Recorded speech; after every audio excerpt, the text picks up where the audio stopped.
बनैले बैसन हो बताव खेलवड़ियन के कनी ही तो एक कने बा कुछ नीमन चिकन बनैले बस त नाम फुआ जी खाइम आ खा के अब तब गांव में जाई तब नु कैसन देखे से तो कैसन हाँ फुआ तो आइल भी है नया नया पतो है तो कुल पहिर रोड के कुल नहीं की पतो के लेके पहन के आगुनी है रख देबा नते नथुनिया न धार काटता हो खाए में कतना चटक बनल बाहर नीक लागता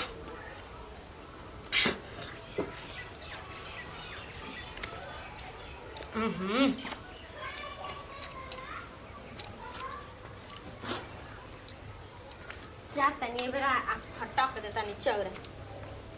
हुआ क्या करता रे हैं ठोसला मुहा में करल कर ए बधा के मार दे पर त कभी के भतीजे मार दिया का अब तोरा के थारिया ना मिले अगर खाइबा करे त कराइए काहे लेके बैठ गेली ह तोरा के कब खाए खातिर निके रखे नहीं जा त कराइए लेके चले के नहीं बैठ गेली त सलिया का भातावे तो रोकबे ना कर तो भौजाई ले पूछला पे कबो ना कहले से तो हां हमारे घर हस्ती बनल बा बताओ कबो कहली सन मतलब कहा थी कि हाई चीज बनल त कूदला जी बिझोरा उठा के हैं हां तो ना कहली सन धमाई नहीं हमारे लौकल खाता नहीं यही से ना तर पता ये तरह का यही चलिए पर ना पूछे नहीं सा ठीक बा ये हिताई ओ हिताई दौड़त रहे नु लाज नहीं केला कोई पूछबो ना कर लाज नहीं केला कह देख ले अपना पतोई के मनटी का नथिया हां सब यही से तो फोन कैला नहीं भौजी बड़की भौजी का चेहरा लेके आली न पहन के तो फोन कैला नहीं सुन नहीं के नहीं के हां तो फोन हुए कैला नहीं पता नहीं के बुआ जी गली हम कह दने कि हां भैया आइल बिया भैया फोन करके पूछे त ना कर ना काम पता तो ते काहे के कह देले काम ना रे काम ना जरा उठा बिया भाग जीबी कुछ भी ना बेटा पतो से हैं दे इधर हाय इधर ना हट हट बड़ा खाए दे तार नथिया भी न छ जनता ना बढ़िया से नथिया उतार तो मार दे को रहिए चला के मारिए तो दे हम भतीजी नहीं करो तू फुआ तो फुआ लेकर आके अत्याचार ढेर मत कर बात खेलवाड़े लेके बेटा भाग जो मैं बेटा लेके भाग जो देखो ना देखो आंखी पे के चाम झूले लागल बुझा ना होयो भाई यही तरी तहां का टाइट होता हमार तो उम्र हो गई हां उम्र हो गई हमार तो उम्र हो गई हो झूली काहे कुछ हो कहना थी पहने के उम्र हां हवे हैं हवे बेटा पटेबी बेटा ना रे हां पहले तो 52 बूढ़ हो गल बना ये मतलब बरहन उनका चलते जानते का कहले रही इनार में कूद गई रही जो अब कूद के देखा मोरे मुंह पे चपत का भी है जा ले अभी अमरूद दी हां जाई अमरूद खाए करके जो अमरूद तरह के केवन का अमरूद खिया होता ना जो अब रुक मत ये सब आता अरे भौजी का तना ई मेहरारू पागल ये नो कि तनके दिमाग के कथा ना लगला कहीं ना कि खाई बनाईनी तो वो जे चूल्हे तर मैं बाहर के उठा देनी लहसुन प्याज के छिलका अब बताओ भर अगन ले जाई हम खिसरा के बाहर होने हां केन कहिया इनकर बुद्धि हो इनकर बुद्धि के थाहे ना लागेला हमरा कैसे का करेले निक लागेला हो अभी पुनी पड़ जी तो मैं सट जी कि ना सट जी आगे ना भौजी हां से वो होई देखो बेटा गुल है ये का चाहत नहीं ना बेटा ये जा ना ये बहुत ज्यादा बढ़िया हैं ना बेटा हो खाली बाराइबे करी भोजनो पता ही होई घुमला तारा फुर्सत रही तब नु खइबा हमार लगे कमासुत आदमी तारा दिया बार के खोजला भव मिली एकदम नु काम अपन जोड़ा दी एकदम का जोड़ा बता सुबेरे जागत त पहिले देखो राते के सुतल जागत तनी 10 बजे अच्छा एकदम केहू के डिस्टर्ब नहीं करत 10 बजे उठत तनी घर में जानो के खाना न खा के 12 बजे फिर सुतत तनी त उठत तनी एक बार 5 बजे शाम के सांझ के उठत तनी त मोड़ उठ पे जा तनी सब्जी उब्जी तनी ले दे तनी हमार काम फिर खाओ के सुतत तनी 8 बजे त फिर उठत तनी 10 बजे दिन में के बात तनी सुते वाला के लगता रे ये कामे नु हां त करे के का बा भाई कमा के दे देत सन भाई के कमाई पर राज करे के बा ना हाथ ना मैल गोड़ आराम से छिपा में आवत ते मार लेवे के बा जाके सुते के सुन ले कमाला धोती वाला नहीं त खाला टोपी वाला देखा भौजी राजा राजा होता है राजा राज करेगा प्रजा घास का बारेगा अच्छा तेका मतलब तू राजा हड़ा तार भयो प्रजा हड़न जाना हम अपना भाई खातिर हम राजा होइले हई हम अपना भाई खातिर हम राजा हई मैं राजा निकल जाई जे बियाह होइले रागई नी त मैं राजा निकल जाई पिछवाड़ा मुहे एगो आदमी ऊपर से आवेला वश भोगे खातिर नाहियो कमाई धमाई नु तब वश भोगी एगो आदमी आवेला ऊपर से दुख करे खातिर कतनो कमाई नु तब हम ऊपर हुए हाल रही हम अपना भाई खातिर रमाई बने ओस भोगे खातिर हमारा खातिर रही बड़न कमाए खातिर हम तो चाहत है सोच कर देखिए तू ही हो ना जा तू सोच ही कर हो देखिए जा लेकिन किस्मत के ये नु सोचा कि बढ़िया बड़ा कि हम तार भैया से बियाह हो तो का दिक्कत बा हम भैया के दोसर बियाह करवा देतनी का दिक्कत बा तू ही हमारा जो हो जा पागल है का हो पागल हो का हो साफा हुए हो का तू ही लगा तो सफा हुए आड़ो कहबो भैया से अपनी हां बतिया पाना देम ई नहीं खा सोचा कि बाहर विदेश भाई ठेकल बड़ा सन तो घर में हम दू पैसा के काम करी बाहर- इतना फुटानी से बतियाओ तो कि 9 बजे उठी ना तो 10 बजे उठी ना तो खाई ना तो सूती ना तो हगी ना तो का करी ना त ल त जोड़वाई ना काम करे त भैया बाहर ठेकावत त हम तो घरे ठेकावतनी आए घर में काम के करता चल अब रोपनी के दिन आ गई अजे बिहिया बानु कंपनी तू पड़ोई बू कोना काय हम ही खाई ना उ कोना में कोड़ल का कि सब घरवा खाला ठीक बा गोहट के मारी हम नु मारब हां अमीन वाला हम कंपनी में हम ना जीत जब रौरे रहती करे वाला तो काहे खातिर एथुल बनिहार लागेला सन मजूरा लागेला सन त ल सर्वस चाहिए तो अपने का ही नहीं कुछ ले सब चाबुन तो अपन तारा लागा रहे के पड़ी चल के बर्तन में जा चल ढेर उल्टा नहीं कोई बर्तन माजे वाला देह लोकतिया तारा खाना काढ़ा मिजाज में तारा के हां बर्तन माजे वाला तारा देह लोकतिया मिजाज में खाना काढ़ी ना सब का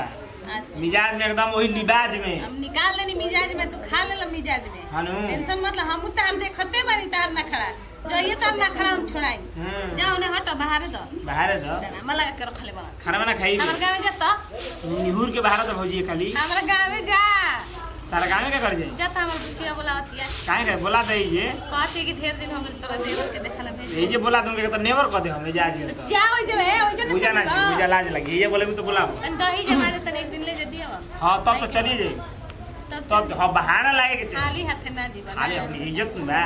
तुम जगह पाहुन है अरे निहुरिया भौजी खाली बाहर तो नहीं हो ना हम देखत तनी कैसे बाहर अब ला निहुर अब द ला बाहर देखो खेतर हेतर बाहर दला निहुरिया पर जानलू अब आदमी बाहर लन तो हई से मेरा बाहर लेसन हो तो वो जे से हई से हे तर बाहर लेसन मौगी बाहर पे खाली काहे खातिर बाहरी हम खाला के देखत हम नहीं निहुर के ना बाहरी ना बैठे के बाहरी ना जा ने जा खाना बहुत खाता कहानी तुम कहेलू तेरे घटिया में जन्म होत रहल ता चलो बाहर एकदम घटिया में मानू कैन कैसे मर्दन तार हुकनी में जन्म होत रहल मेरा में ना हां बीच बीचवा में बीच बीचवा में हाँ। का करू गलती से नट वोल्टवा खालसा दोसर का साग हुई यही से हम हो गई हई मैं तो एकदम होलिए साफा हुए बा लेकिन नट वोल्टवा दोसर का साग हुई बस प्रोडक्ट दोसर तैयार हो अभियो ले जा चल आवा अभियो ले कसवाल आओ, जा आओ। घटिया तो कर दी हूँ दिन बना के रख दी ही आई तो सब से करा खा दिल ठीक ना हो जाला ही एक को पेटारा नतिया पड़ गई बड़न से एक दम में बुझाते नहीं खे का हम करे यही से कही ना के तो नो दादा नीम के पतई डलनी जा तकर भी काटा ना एकदम पिलुआ हो गई का हाजी ई तो बिटिया एकदम चिल्लाते रही ना चाय ए जे बैठल रहा चूल्हा लगे खाइन के पुआ के बेच देल हो जा हो हैं हुआ के हां ना न खुदा न का के पुआ आई बिया हम नहीं जानत के जन कब का के तब चूल्हा में घुस के मार पनीर का सब्जी सुबह कर देला रोज अपन से के बती ले करा से फल से बताइए जा हम नहीं बतिले पुआ जी तब छोटकी भौजी बती ले रही ना तब कि पनीर बनता त झोड़ा बड़ा छोटा है बड़ा की बतिलो हम जी उए बड़की भौजी हैं आही रामा अब वही तो डायरेक्ट खा ही भीड़ गई नहीं हां तसली का भात लेके कढ़ाई का सब्जी लेके अब कदम में अजी और रखनी लगा के हमर तबियत खराब रहते यही के चलते ओकरा में एथी कोई नहीं दवाई वही पिया के सुता उता के तब नहीं करी कि चौरवा बीन के रख दही बीन बना दे तो ठीक न रहे लही चौरे बिन तरह मैं त खाली 100 रुपया दुनिया कैसे खइया आ तो इनके घर में कोई आदमी ढुक जाता तो इनके मालूम नहीं के चला के जानत रहे दीदी जी घरवे में रहनी आई स्कूल करे से चल गई हम आई स्कूल से कने जाके तनी दुकर खाना निकाल के खाए तो देखत तनी तो फुगा भर का एकदम खाए खाते छुछुआ तो चले लिए हाँ, सब बोले कहते तो अभी तोरी के तो कोना निक बार कुछ बना तो तो फोन पर बतावत नहीं कुछ उ तो कहू कि बड़की हमरा के बता देला से तो हम आ गइल न तो यो हमरा के ना मिला हाँ तो जाई कहीं बड़की से जब कहे नहीं कि हम ना जब जाना तड़ी के खाए चाटे खाती कहीं चल जाई हन हैं ऐसे ही अपना मामा के मामा घरे बुढ़िया गई रहली खाए खाती हैं चलिए जे खाई त तू कहीं कुछ जले फुगावा कहती आवरी पेट नहीं दादा भंसार ह कहती के जना घरा में लइका बाटे नु अमरुदवा बा ओ घरा में का लइका बुढ़ा के पटैले बन जाता नहीं अमरुद हां त भाईए बाप बा भाईए बाप आदमी भाईए बाप के निकल हमारा कते के जाके लइका कोन बेटवा पटा के काहे ना भाग जातली भैया से कह देनु त पिटाइयो जी फुआ जान ला हमरा को उल्टा सीधा सिखावत है यही का उल्टा सीधा सिखा है समझे खातिर हां वो सिखाई खातिर दिया अपने लइका बेटा पटावत रही तो सोचत इनकी सब पटाइबे कर भैया के लिए गई तो ए जाए गल हम ना जी बोलावे तो दुआरिये पे होइहन गइल ना होइहन जाई बोला के लेके आई कह जाता आओ तो ना कभी इनको बतावा तनी कि नहीं हुआ के आइले छोड़ा दो ना तो हम ही छोड़ दें ए जगह पे हां बताओ हो आदमी इतना निमन से बनैला था खेती कइला था खाए के बेरा मिलते नहीं कुछ कह खिलवाड़िया भले हमरा के ना बुलावेली सब तो का लेकिन इतना सुंदर सुंदर खाना बनावेली सब दोनों के दोनों का बनी खा ले बनी करेजा भले बुझाते देखे पची कैसे मुझे तो उल्टी हो जाए ना तो का हो क्या कहते आए का हो गई आज मोला लिया देना गैस का बना देले पूरा तो छोड़ एकदम ठाई आय मार मिनट में 3 गो ठाई एकदम मुर्गा छापनी है मारी बस का? बन जेबे मार रुक तो हां बस कर अरे बाप रे बाप कुरकुरे का खोलिया आय कुरकुरे ना तोरा कुछ नहीं के का पता तनिया से तो आवता का कुरकुरे लेखा कौन सा आवता गरम मसाला भी नहीं क्या होता ना कोनी ले आई बनी करे ती पतली तोर फूफा हाथरा भूंजले रहा फूफा भूंजले रहा त खइली हाँ। ते वही खातिर मार के भगा देला सब ते आगुन पनी भाग के ते फुआ तो ते झगड़ा को कोई जैसे बड़े ना मरला त खिसिया के बनी झगड़ा नहीं की देख कोई इहे ते गड़बड़ कर देले तोरा निमना में आवल चाहत रहे 11 घंटा जब होकर त अपना घरे रह जाला फिर प्रेम हो जी ना तो ये हट गेला पर और ले ले अब मन को त खाए भी अभी त गैस बनल में काला नमक लइका मन के हाल एकदम क्यों नो चीज देख लियो सुन तक के बेचैनी ले ली लपेट के खाए नु काला नमक आवा त ठीक हो अच्छा ले ले अरे घर कराई पनीर खइनी त ना पचल का के ओ पनीर हो मैं अब कहते जे कि मैं खाना खा गनी आके के छोटी कहता रही अभी के कहता फुआ हां खाना खाए बबुआ बताओ हम खइले बानी कत न हे जले अपने घर ले करे जी पथली कुल खा के आइल बानी बताइए ऐसे ही खाना बना के रख रहा अभी कोई खइलहु ना रहलते अरे मैं भकोस गली कपुआ? चल जी ई सही बात ह हैं किरिया खाइता अपन की झूठ बात है खाई किरिया हमार काहे के किरिया खाते जी आ जला आई ओ छी छी छी छी छी बाप जो ते मोरी छाप फुआ मोरी छापनी ना आज को मोरी का काला क्लासिक से तो नीचे है मोरी बड़ा कने बजा हां मुर्गा छाप सबसे ऊपर रहेला कारो बैठ के सुंघतन जी पीछा का कही हम भाई ले कैसे तो काला भाई ले भतीजा बड़ा बड़ी भतीजा निमन बताब नु तोने से तोने जानी निहान हां चल बाबू रे हम तो हम छोटिया के बियाह कर देना त खिलवाड़िया लइका लेके भाग दी तो तोनी के नाक कट जाई हम उ काम ना कइनी भले हम पटैले रही कुआर में हम पटैले रही लेकिन ई कुल काम ना कइनी भाग पड़ाय हां बोल रे सीटी मारता रावण तो मैं खा भी नहीं तो बनाता फिर से खाना का बनाओ तो जा पास्ता दाल बनाता आरु का